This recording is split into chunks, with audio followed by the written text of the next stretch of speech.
As we have been home practicing social distancing, I have noticed that there has been a dramatic increase in the number of dirty dishes that we have in this house. I don't know about you, but I'm running pretty low on bandwidth lately. And so I want to make another pass through my kitchen and pare down to only the essentials. So that's what's coming up next on the atwhatcostblog.com.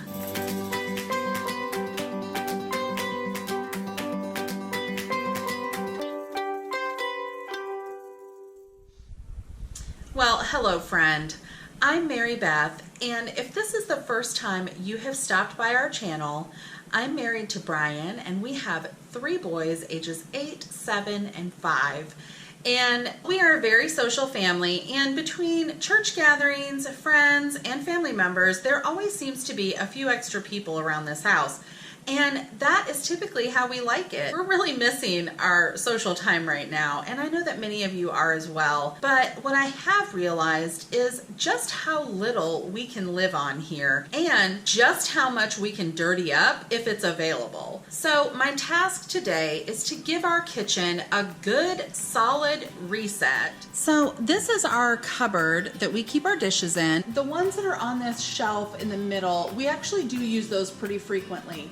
The salad plates we use more when we have guests over, and then the stuff on the top we never ever use. My kids love the little turbis tumblers. I got the blue cups for when we have guests over. What's happening is a lot of these smaller cups that the kids use, I just don't even have room in the dishwasher for all of them. Everybody loves the coffee cabinet, but the problem here is I don't use any of these cups. Oh, I opened up the dog's cabinet and didn't give her a treat. That's her cabinet and she knows they're in there.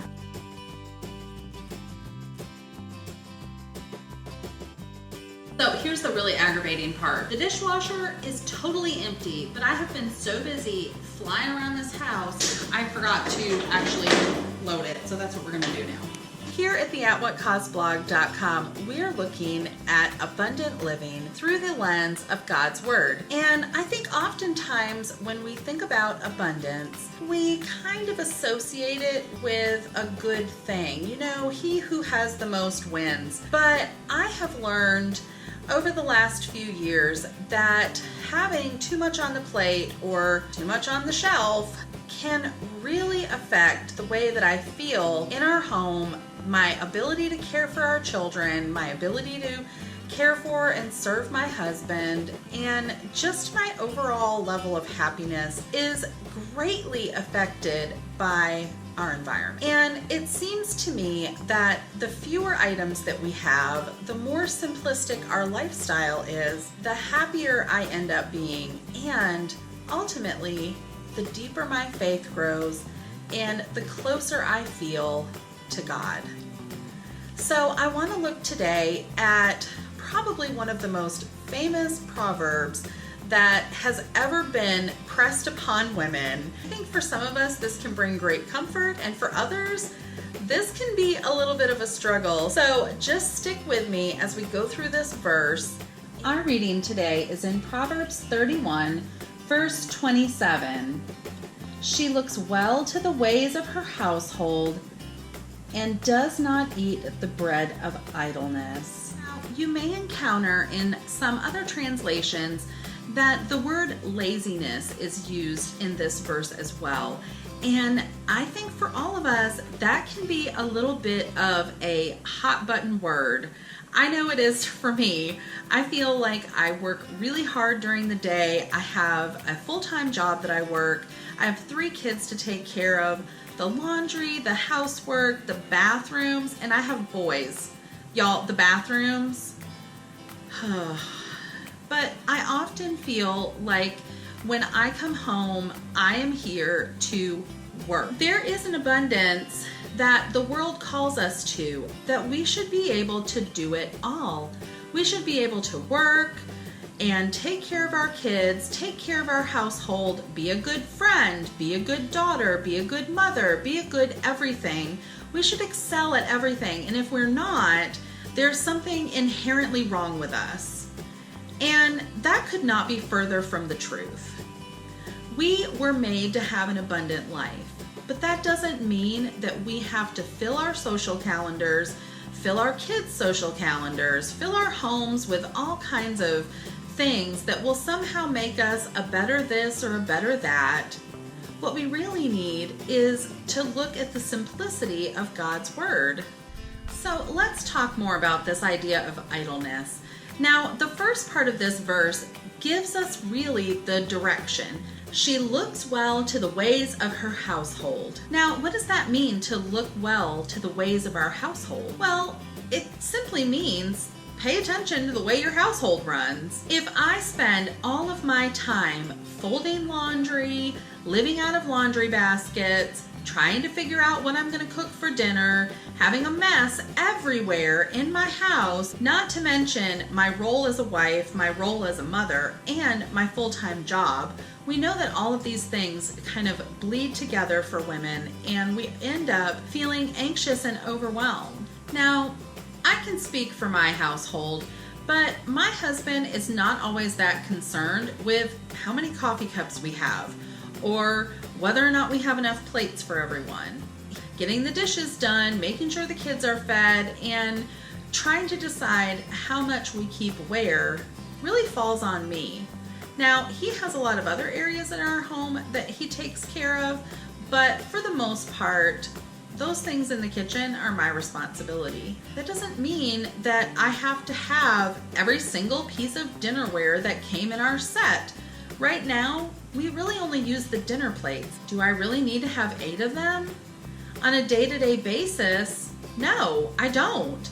We don't really even use them all that often. And truth be told, I could probably put all of those up and just use the same plates that my kids are using on a daily basis. And the same thing goes with cups. So the goal in looking after our household is really managing the systems, routines, and rhythms that we have in our home. Now, the second half of that verse really tells us what we want to avoid, and that's idleness. So idleness for me is really avoiding the things that I should be doing that I probably am going to complain about not being done later on.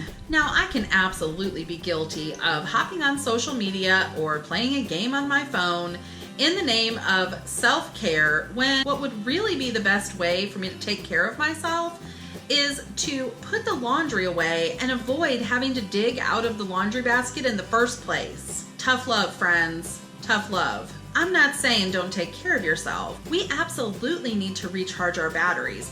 There is a reason on the airplane that they tell you to put your own mask on before you help other people. We need to take care of ourselves. But sometimes that means getting the work done ahead of time so that we can have a smoother ride in the long term.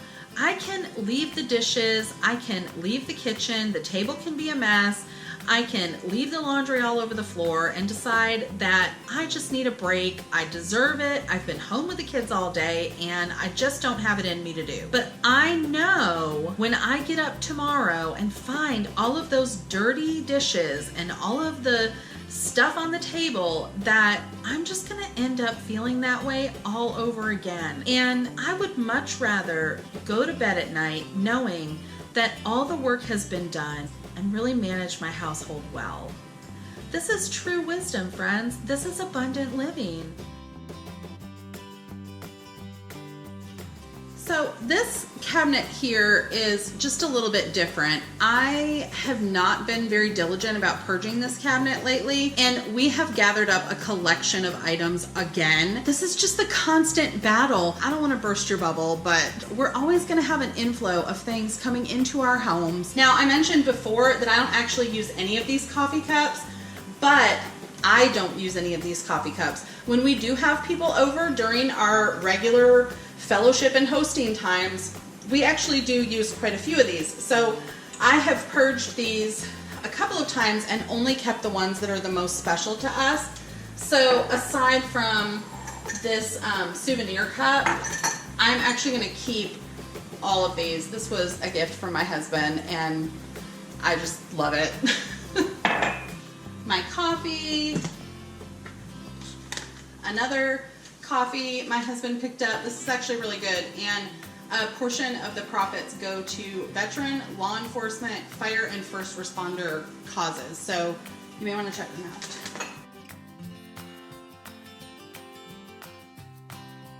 So I'm still hanging on to this, and I don't really need it because we got rid of our Keurig, so I just don't have any reason to keep this.